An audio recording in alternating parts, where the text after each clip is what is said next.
Shalom Aleichem, on est dans Siman Taf Lamed Dalet, Dinim Anoagim Achar Bdika. Déjà, il nous a dit dans Siman Taf Lamed Gimel. C'est les dinim de Bdika Tachametz. Comment on vérifie le Chametz? Il nous a dit déjà le Rav, on vérifie le Chametz avec une bougie, pas avec une torche. Une bougie de cire. Et on vérifie dans les coins, dans les endroits où il peut avoir le Chametz. Avant, ils nous emmenaient ils prenaient un petit couteau, parce que le Hametz, il tombait dans les fontes. Alors tu enlèves le Hametz, ça va peut-être manger. Et après tout cela, même si maintenant tu vas vérifier, tu vas faire la vérification avec la bougie, okay? Il y a des endroits que tu peux pas rentrer avec la bougie. Qu'est-ce que tu fais? Tu mets la bougie de côté, tu peux l'éteindre même, et tu vas faire la vérification avec une lampe, une torche, une lampe électrique. Dans les endroits, dans les armoires, sous les meubles. Tu ne vas pas commencer à t'amuser maintenant. Il y en a, ils se mettent en danger. Ils vérifient avec une bougie où il y a le gaz. C'est des Chachamim, ils t'ont demandé à vérifier avec la bougie, mais de ne pas se mettre en danger. C'était à leur époque. Et encore, tu ne vas pas mettre maintenant sous l'armoire que c'est en bois. Ah ouais, mais ils m'ont dit avec des... C'est-à-dire, ils t'ont dit où tu peux, tu commences, tu vérifies avec les bougies, tu fais attention. Où il y a les rideaux, là tu ne vérifies pas avec la bougie, tu prends une lampe électrique. Tu mets la bougie de côté, tu l'éteins même, avec le doigt ou avec une cuillère, et tu vérifies avec une lampe. Tu rentres dans l'armoire. Parce qu'il y en a des gens, ils ont peur. Alors, puisqu'ils ont peur, ils ne vont pas bien vérifier. Ils ont peur de quoi? Ils ont peur de brûler. Mais la petite 4 mètres, on l'a fait grosso modo, normalement. Qu'est-ce que c'est grosso modo? C'est-à-dire, vu qu'on a déjà fait le ménage avant, la petite 4 mètres. Tu vois, c'est ça. Tout le chiot qu'on vient de passer là maintenant, c'est rien que pour te faire comprendre que c'est pas grosso modo. Parce que combien de fois après que tu as nettoyé toute la maison, tu trouves du Hametz? Oh, on l'a trouvé. Une fois, il y a quelqu'un qui m'a dit, même que c'est un peu bizarre, quelqu'un il va me dire que c'est un peu bizarre. Où tu vas? Jusqu'où tu vas? Oui. Des fois, les huiles que la femme elle utilise, des fois les huiles pour la peau, pour les cheveux. Je vous pose une question. Si c'est naturel, c'est de l'huile qui est faite à la base de graines de blé. De blé. Hita. C'est quoi ça? C'est Hametz ou pas Hametz? Hametz. Mais il n'y a pas quelque chose qui va annuler cette huile-là. Si c'est quelque chose qui annule l'huile, comme par exemple des produits chimiques, je comprends. Alors, c'est plus à être apte à être mangé par un chien. Alors il n'y a aucun problème. Comme par exemple, shampoing,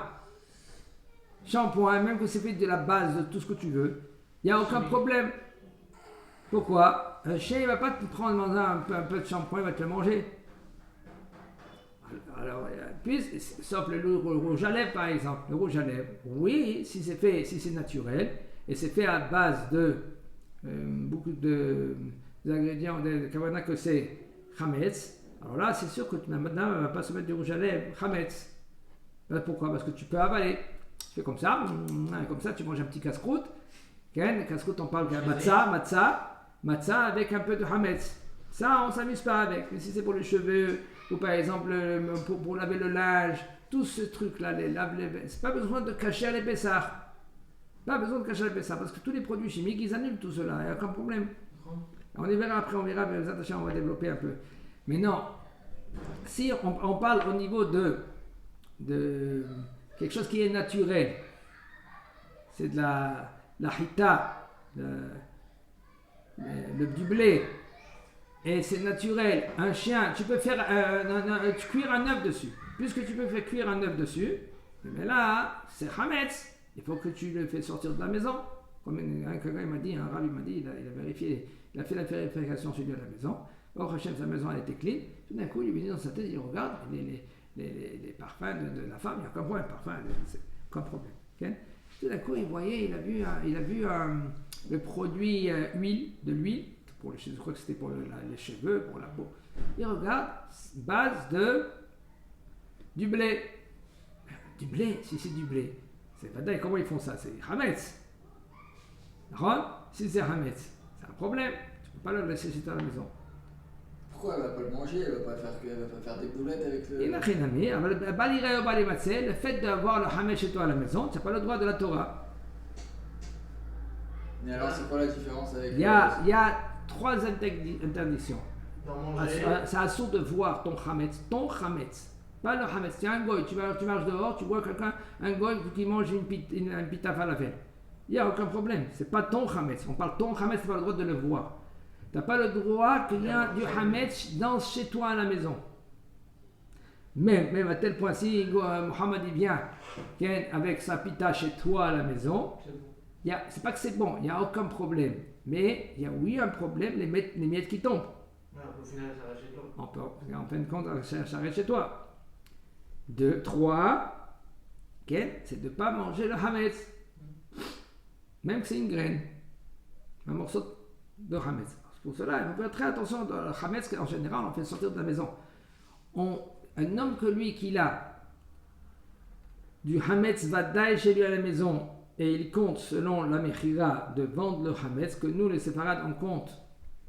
On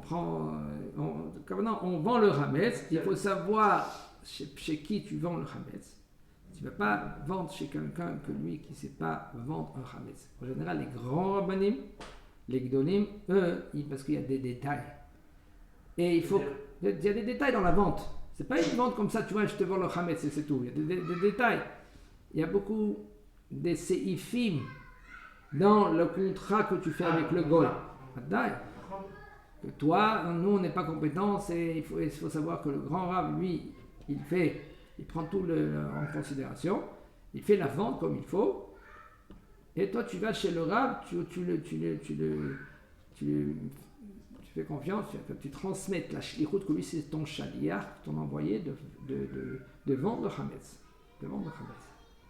D'accord? Alors, c'est conseillé de le mettre dans un endroit fermé, scellé, que tu n'as pas la possibilité, pendant Pessah, d'ouvrir, ou même tes enfants, sans faire attention, comme des fois, il y a eu des problèmes, les enfants, ils ont pris une poêle, que cette poêle-là, maintenant, que tu as fait des schnitzel juste avant. D'accord? Alors, il faut que c'est dans un endroit fermé, que même, pareil que toi, même quelqu'un qui vient, un invité qui vient chez toi, mais lui, il se trompe combien de fois? Il y a quelqu'un qui l'a dormi c'est son ami, il a donné la maison pour Shabbat.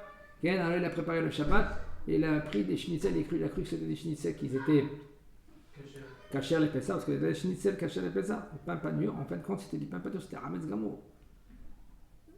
Tout cela, c'est Chacham et Navorcho. Et de marquer dans l'armoire, quand tu fermes l'armoire, de fermer bien que les enfants ils ne peuvent pas ouvrir, pas avec du scotch. Non, mais qu'on monte quoi, ça c'est personne. Oh, très bien, il faut que c'est fermé comme aussi c'est fermé de dedans, de mettre dans une boîte si c'est bien, c'est de permettre de mettre dans la cave, si quelqu'un il a une cave, bien fermé là-bas, de mettre le Hametz là-bas, comme ça les enfants, ils ne vont pas commencer à s'amuser, à éparpiller à la maison, parce que c'est dommage, là.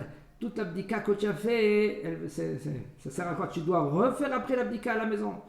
Il y a une halakha qui vous dit, un homme qui a fini l'abdika. Et qui maintenant, tu vois, toi tu as pris ton Hametz. Il reste un morceau de pain pour que tu vas manger le lendemain de l'abdika. Non, pas à midi. Non, le matin. Le matin, pas de shachrit, tu vas manger ton pain. Et tout d'un coup, tu vois le petit avec un pain dans ta maison. Qu'est-ce que tu dois faire? Est-ce que tu dois faire toute l'abdika de la maison comme une autre fois? Le matin? On a le droit de manger le matin. Toi, tu as le droit. Mais si maintenant tu vois dans la main du petit un morceau de Hametz. Ouais, il a le droit de manger lui? Oui, mais il est dans la maison. Et toi, tu manges où? Mais ça, tu manges pas dans la maison, tu manges dans un coin dans la maison. Ouais. Tu as vérifié toute la maison, tu manges dans un sachet, tout cela, et c'est bien, c'est conseillé de manger en dehors de la maison. Parce que sinon, ça fait que tu dois refaire encore une autre fois toute l'abdika. Alors toi, tu fais attention, tu sais faire attention, tu as un sachet, tu manges dans un sachet. Mais un petit qui a un morceau de pain dans la main, il dit, papa, regarde, et lui, il te l'a pris de ton sachet à toi, parce que toi, tu n'as pas fait attention, tu as pris le sachet de l'abdika, et tu as laissé un morceau de pain dedans pour manger, pas de shachrit le lendemain matin. Et maintenant, au lieu que tu l'as mis dans un endroit très haut, tu l'as mis sur la table. Maintenant, le petit, il a pris un morceau de pain. Et lui, maintenant, il est rentré dans les champs. Qu'est-ce que tu dois faire? Tu dois refaire toute l'abdika. Okay. Alors maintenant, il nous dit le Rav, les dinim, les halachot, après l'abdika. Après l'abdika. Kol ma nishar min hametz, tout ce qu'il lui reste du hametz, pour que lui, il mange le lendemain matin. Okay. Il faut qu'il le mette dans un endroit caché. Pourquoi? Pour pas qu'il va à droite et à gauche. Il faut faire attention quand il y a des enfants, que les enfants ils peuvent prendre le pain et c'est très très très fréquent. Parce que sinon après, tu dois refaire après l'abdika. Et quand maintenant il arrive le temps de brûler le hametz, là tu es obligé de brûler tout le hametz qui reste et les 10 morceaux que tu as fait hier. Et c'est bien, aussi entre parenthèses, je vous dis, que quand il a son loulav, il y a 3 minimes, le loulav, la das et la harava. C'est bien de laisser un petit morceau de harava dans la maison, okay, sur la porte à eau, un petit morceau.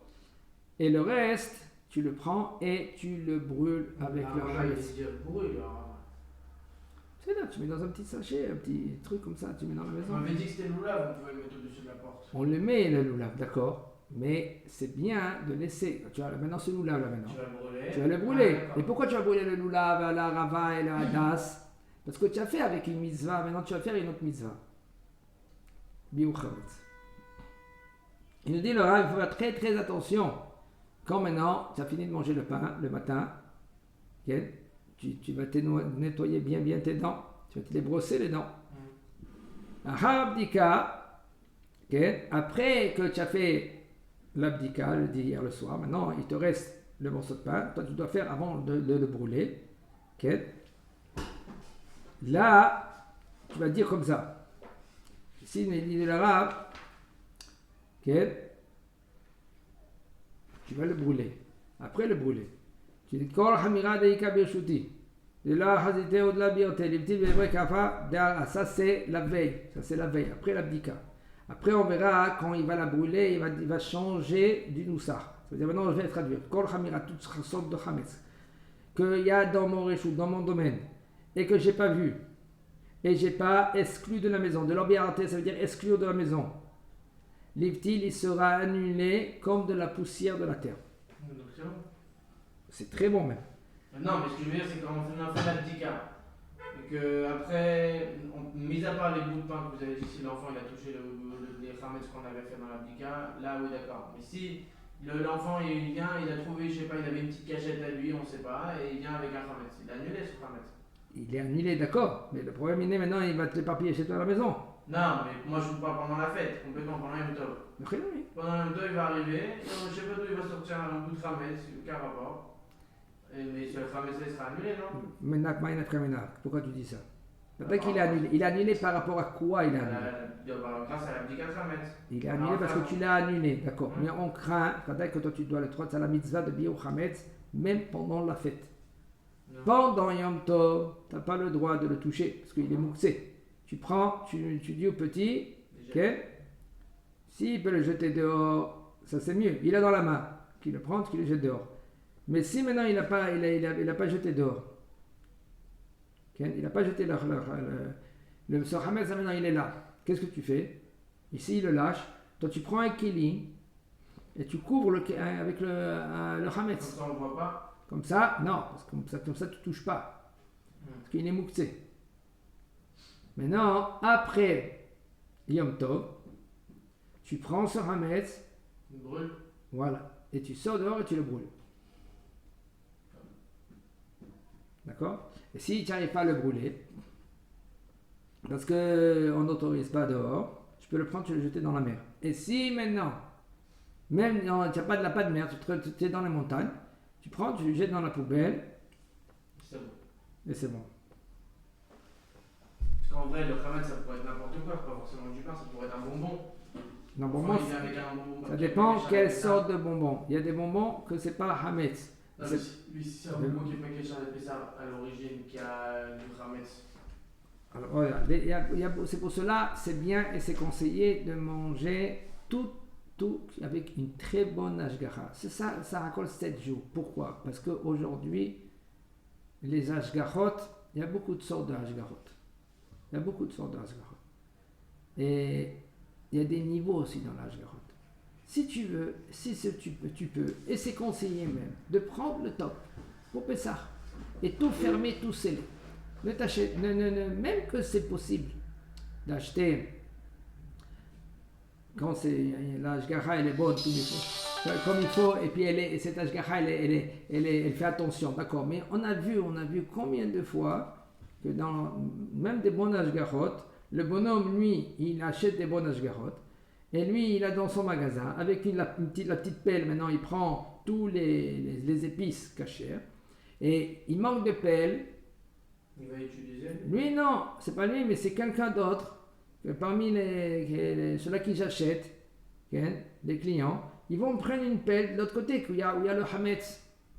Et là-bas, dans les épices, c'est plein de hametz. Parce que les épices, des fois, ils les mélangent avec de la farine. Alors c'est pour cela, comme kumun, il y a un très grand problème avec, au niveau de kasher. C'est pour cela, il faut ou tu prends du kumun qui est en graines, ou tu achètes, Baruch Hashem ici en Israël, c'est pas ça qui manque, il y a des bonnes ashgahot, très très bonnes ashgahot, que c'est fermé, scellé, tu prends un pour Pessah, les épices que tu veux utiliser, fermé, tu mets de côté, tous les autres ingrédients, pas besoin de les jeter dans la poubelle, il n'y a aucun problème, tu les prends, tu mets dans une boîte, tu le mets dans l'endroit où il y a tout le hametz, tu le vends avec tout le hametz et il n'y a aucun problème. Après Pessah, tu peux le réutiliser. D'accord? Pas besoin de jeter. Si c'est possible de manger tous les pâtes, tous les ingrédients, que c'est pas d'aï hametz, que c'est sûr que c'est hametz avant Pessah, d'aï que c'est mieux. Et Chacham est d'abord au jour, quelqu'un qui est Chacham, alors il va utiliser, il ne va pas acheter beaucoup de pain, il ne va pas acheter beaucoup de pâtes, il va acheter pendant le mois, il va finir, il n'achète pas, et même s'il lui reste, il y en a qui disent non, moi je ne veux pas te ramener chez moi à la maison, parce que j'ai entendu, parce que j'ai vu, parce que je sais, tout ce que tu veux, d'accord, ne jette pas. Voilà, il y en a des gens que eux, ils font une vente, il n'y a aucun problème. Regarde des gens, il y a des gmachim aujourd'hui, c'est pas ça qui manque en Israël aussi. Donne des gens que eux, ils comptent sur la mechira, même que toi tu dis non, moi je suis mocher, un safek hametz, mais pas un vadaï hametz. Oui, mais comment tu vas faire avec le whisky? Tu as une grosse bouteille de whisky de 300 shekels. Est-ce que maintenant cette bouteille, tu vas la jeter? Non, tu vas la vendre. Alors ça veut dire que tu comptes, non, tu comptes quoi? Alors si tu veux toi être mahmir, avant cela, il faut réfléchir. Il faut réfléchir. Poser la question à un rab qui est baki. Et le rab, il va te conseiller. Nous, les séfarades, on compte la mechira, la vente. C'est pour cela, il faut faire très attention chez qui on vend le hametz. Il faut que c'est quelqu'un que lui qui est compétent, un grand rab. C'est bien, c'est conseillé dans les internets, tout cela, mais même Baruch Hashem, il y en a qui se réveillent au dernier moment. Et eux, ils n'ont pas le choix, alors ils vendent dans les internets. Alors bon, ils ont déjà gagné quelque chose. Mais sinon, quelqu'un qui peut de y aller chez quelqu'un qui est compétent, qui est dans un grand dayan, etc. Il connaît tous les petits détails, parce qu'il y avait des détails dans les ventes. Il y a des détails. Alors il dit le rab, et il faut que tu comprends aussi, quand tu annules le hametz, tu comprends, tu le dis ça même dans ton langage.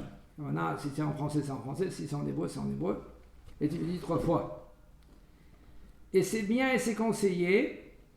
Après, la dernière fois, tu dis que sera abandonné comme de la terre. Bidul hametz bayom, ou après, maintenant le lendemain matin, avant que tu le brûles, ici, Et nous, on le fait après qu'on le brûle. C'est-à-dire qu'avant, on a fait la bracha hier, al-bi'ur chametz. On a cherché le chametz. Après qu'on a cherché le chametz, on a trouvé le chametz, on l'a mis dans un coin. Là, on est mevatel le chametz. Mais là, maintenant, le lendemain, après qu'on a fini de manger du pain, si tu ne veux pas manger du pain, ne mange pas du pain. Si tu ne veux pas donner aux enfants, c'est mieux de ne pas donner aux enfants. Tu veux donner complexe que si tu veux. Toi, si tu veux manger un petit morceau de pain, c'est bien, c'est conseillé. Parce que pas de chachrit, il faut éviter de ne pas manger pas de chachrit. Un morceau de pain.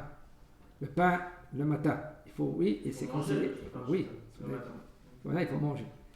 Et après, alors maintenant, c'est arrivé le moment, tu dois prendre le hametz, tu dois le brûler, brûle ton hametz. Après que tu as brûlé le hametz, là tu dis, et là on rajoute des mots en plus. Kol hamira deika beshute de chazité ou de la chazité. Toutes sortes de hametz que il se trouve dans mon domaine, que j'ai vu ou que j'ai pas vu. Là, on répète, on dit et que j'ai pas vu.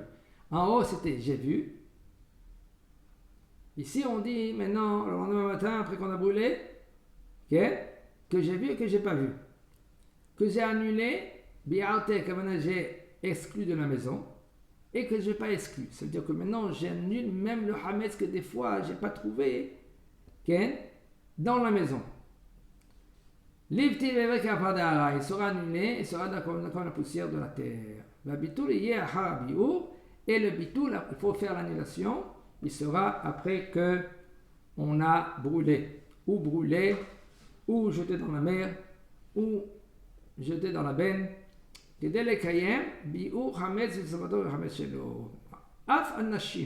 Même les femmes, ils sont obligés de faire bi'ur hametz, d'annuler le hametz.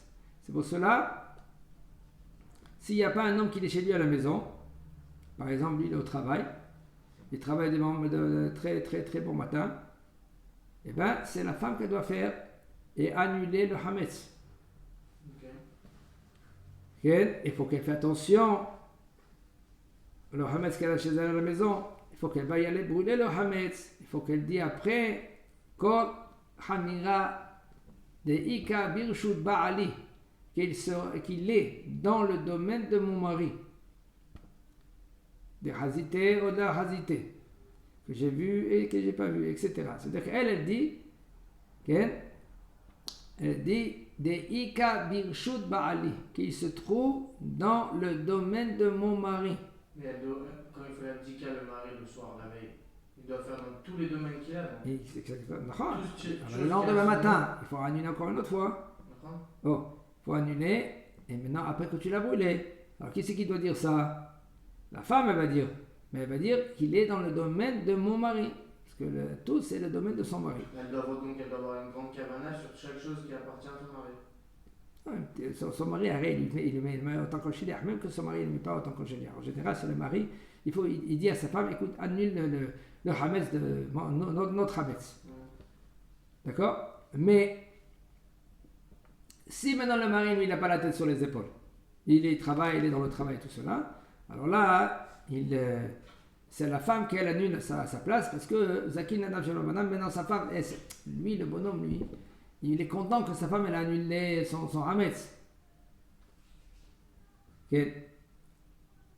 Shabbat Abayt, Metzavé la Shelaka, maintenant,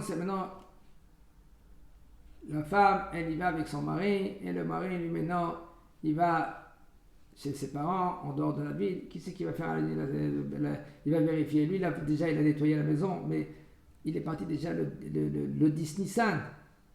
Alors, qui c'est qui va brûler le hametz? Si le 14 Nissan, lui, il a fait l'abdika, et il part le 14 soir, alors il va prendre ce hametz avec lui, il va le brûler où il se trouve.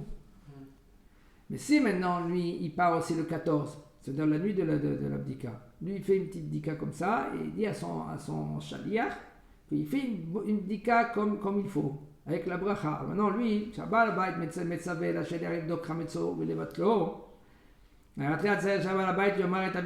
priori, il faut que c'est le propriétaire qui fait le bitoul, qui dit le bitoul. Et qui dit, tout cela. Pourquoi d'envoyer des shaliach donc?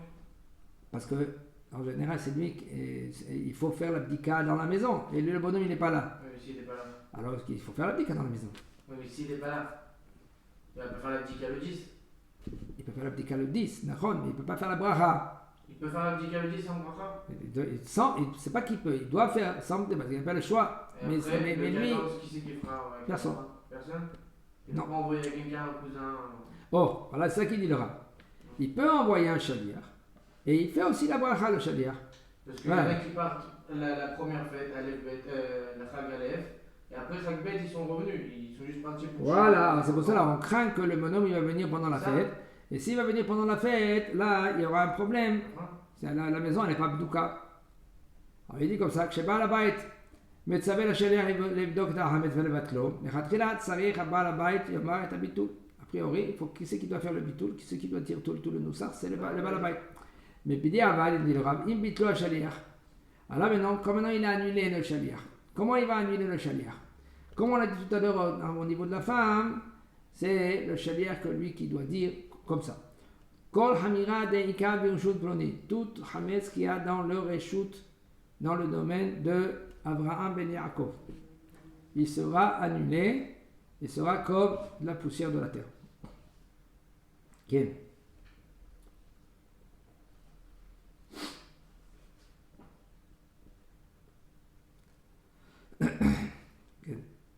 תודה כבור.